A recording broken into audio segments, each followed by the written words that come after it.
এদেশের 18 কোটি মানুষের আকাঙ্ক্ষা হচ্ছে জুলাই সনদ এবং ঘোষণাপত্র স্বাক্ষর করতে হবে।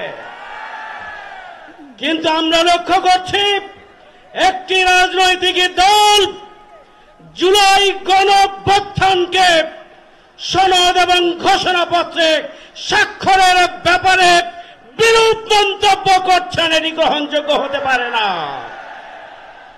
জুলাই সনদ হচ্ছে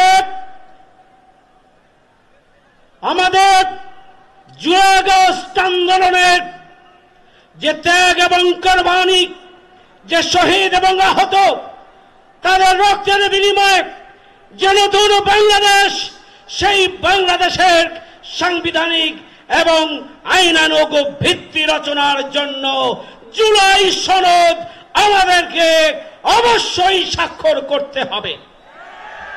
জুলাই সনদে বাংলাদেশ এই রাষ্ট্র প্রতিষ্ঠার ভিত্তি হিসাবে 47 থেকে 71 এবং পরবর্তীতে বিভিন্ন গণতান্ত্রিক আন্দোলনের ধারাবাহিকতায় জুলাই গণঅভ্যুত্থানের যে ঐতিহাসিক আন্দোলন, যে ফ্যাসিবাদী আন্দোলন, সেটাকে সাংবিধানিক এবং আইনগত ভিত্তি দিতে হবে।